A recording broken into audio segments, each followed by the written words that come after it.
So the Audi RS3, technically it's a hot hatch. I mean, it's certainly hot. It can do 0 to 60 in less than 4 seconds, and there is most definitely a hatch on the back. But here's the thing, the best hot hatches throughout history have been raw and engaging at normal road speeds. This was actually very grown up. It's comfortable, it's refined, it has the interior of a German executive saloon. It might look like a hot hatch, but it feels more like a performance car that's easy to live with every day.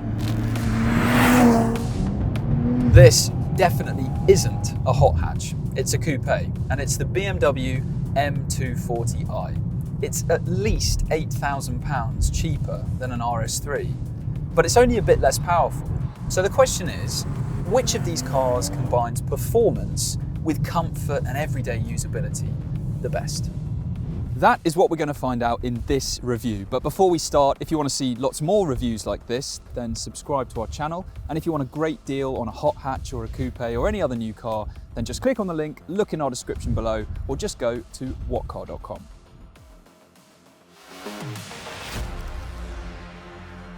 So the RS3 starts at about £54,000, which is obviously an awful lot of money, but very few buyers actually go for the entry-level car. It looks quite different to this. It's got silver alloys, silver door mirrors as well, and there's a lot less black detailing on the front there. This actual car is a launch edition. It's completely sold out now, but there's nothing fundamentally unique about it. It's pretty much a carbon black with a few options added, including adaptive suspension. We'll talk about that a little bit more later on, but also the comfort and the sound pack and the driver assistance pack as well.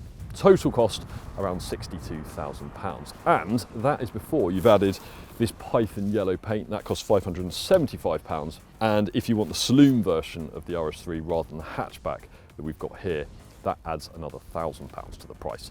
So clearly this is not a cheap car, but it doesn't seem to be putting anyone off because there's already a long waiting list.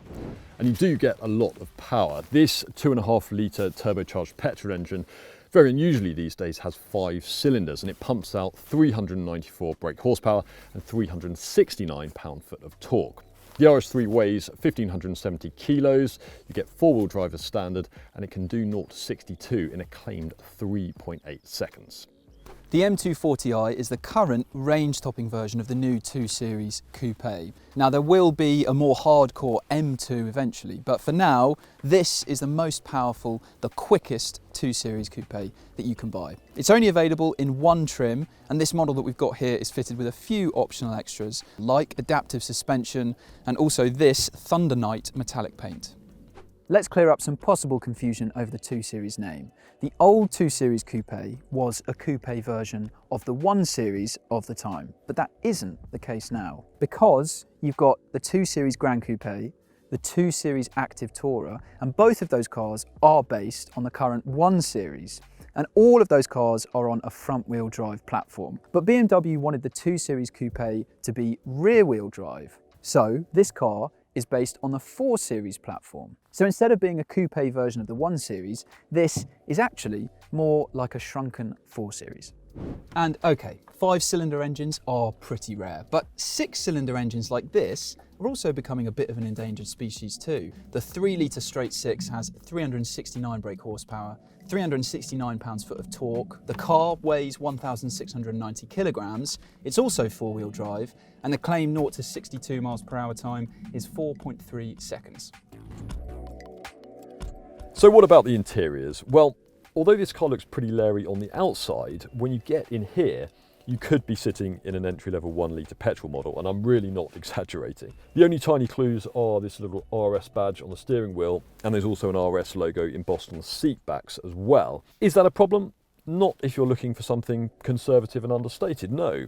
It's pretty well built in here, and there are some nice enough materials, although not as nice as they were in the previous generation RS3.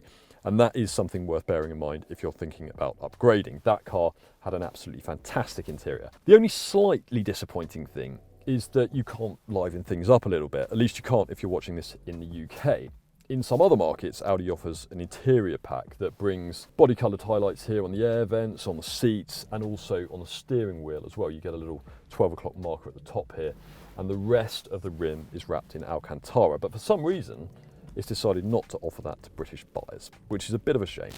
The 2 Series Coupe and the 4 Series are so similar inside that you would genuinely struggle to tell which one you're sat in the driver's seat. But that shouldn't be a problem because the 4 Series has a fantastic interior. An equivalent 2 Series Coupe is a bit cheaper and you get basically the same interior. So really, that can only be a good thing, can't it?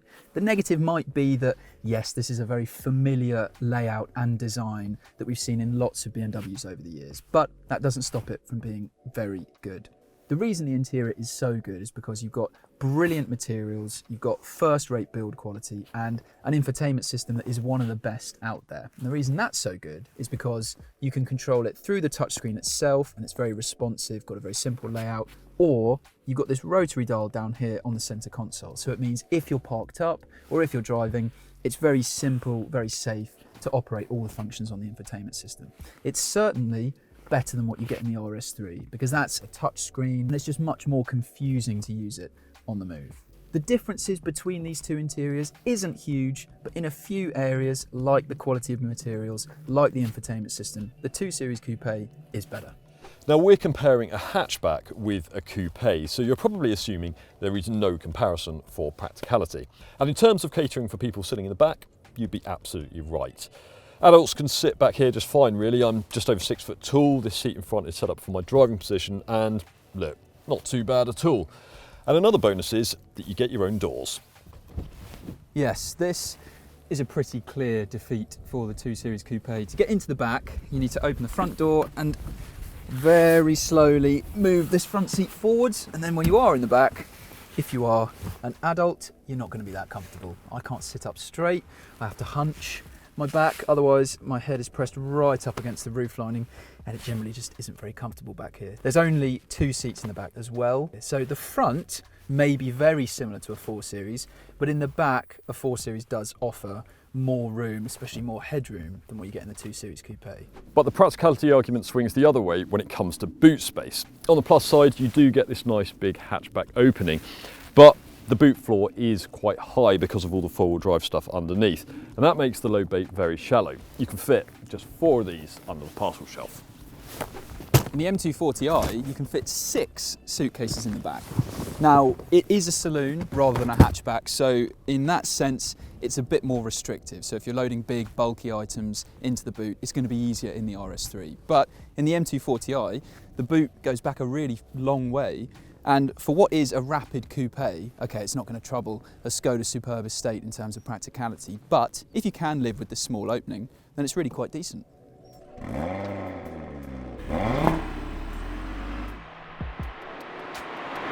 So what are these cars like to drive? Well, the RS3 sounds absolutely fantastic. This 5-cylinder engine has a really distinctive note, and it's pretty loud as well, especially if you put the sports exhaust into its pronounced setting, which you can do using the drive select button down here.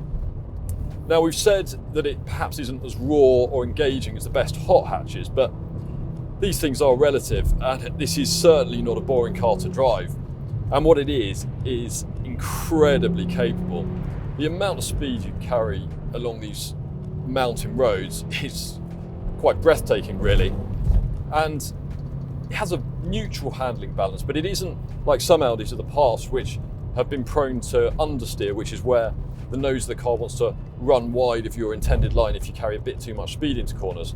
Actually, if you accelerate hard on the way out of a corner, you can actually feel the car rotating. And that's partly thanks to a torque splitter that this car has. It's new to the RS3 with this generation. And we talk about it in a bit more detail in our first drive of this car, which you can watch by clicking the link up there at the top. But it makes this car more playful than it would otherwise be, and it adds an extra layer of dimension to the driving characteristics. I really like the steering as well. Okay, there isn't as much feedback as you get in something like a Porsche Cayman, but it's very precise, and the weighting feels very natural, so you've got a huge amount of confidence in how much grip there is at the front of the car, and that just enables you to push harder and harder. The BMW does sound good, doesn't it? It's got a really nice, smooth 6-cylinder howl, but while it does sound a lot better and more interesting than lots of other 4-cylinder alternatives, the RS3 does ultimately sound a bit more characterful, a bit more interesting. But what do you think? Which of these two cars sounds better? Tell us in the comments below.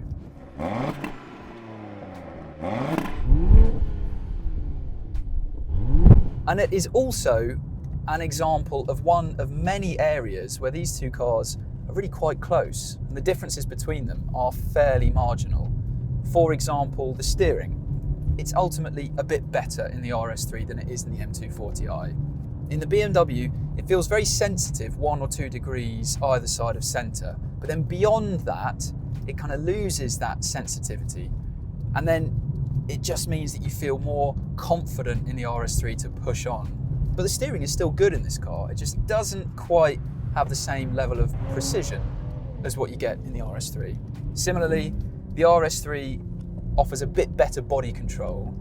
There's less body lean through corners than what you feel in the M240i, but the differences really aren't big. There's not much between them for pace either. In our testing, the RS3 covered 0 to 60 miles per hour in just 3.7 seconds, and the M240i was not far behind at all, in a rapid 3.9 seconds. The standing quarter mile was dispatched in 12.3 seconds in the BMW, with the Audi only just quicker at 12.2 seconds. So there's no doubting they are both incredibly quick. But we've said we're also looking for a car that's easy to live with, and I can tell you for a fact this car is, because, well, I've been living with it for the last month or so. The ride is the standout feature really. This car has optional adaptive suspension, as I mentioned earlier. We haven't tried the RS3 without that, but assuming you've got it fitted and you pick comfort mode, then this car is as comfortable as many regular family hatchbacks. It's not remotely annoying. It's not the softest suspension in the world, but it's very well controlled, and other than a bit of suspension noise over really beaten up roads and a bit of road noise on the motorway, it's also quite a refined car as well. So is it easy to live with on a daily basis? Absolutely. The M240i is too. Ride comfort is another strength of this car, and once again an area where it's difficult to pick a winner between the two. We haven't driven the car without the optional £500 adaptive suspension, but with it, it has a remarkably easygoing nature, given the performance the car's capable of. It reacts to minor road imperfections a bit more than the RS3, but then the M240i is slightly better at dealing with bigger obstacles like speed bumps and potholes. Things are more clear-cut when it comes to pricing though. As we said at the beginning, the RS3 starts at just over £54,000, already £8,800 more than the M240i. But to get a similar amount of kit as you do on the BMW, you'll need to go for the RS3 Carbon Black, and that costs more than £59,000, or around £200 extra a month on a typical 4-year PCP deal. The RS3 is predicted to depreciate much more slowly though, so if you plan to own one of these cars for a few years before selling, there isn't as much in it as you might imagine. Overall, we reckon the RS3 just about justifies its higher price. It's a fantastic all-rounder that, small boot aside, has no major weaknesses. That said, we can absolutely see why you'd choose the M240i. It's also a great car and is particularly tempting if you're buying on finance. But for lots more information on both cars, head over to whatcar.com and read our detailed written reviews. And while you're there, don't forget to check out how much money you could save on your next new car. Thanks for watching, and we'll see you next time.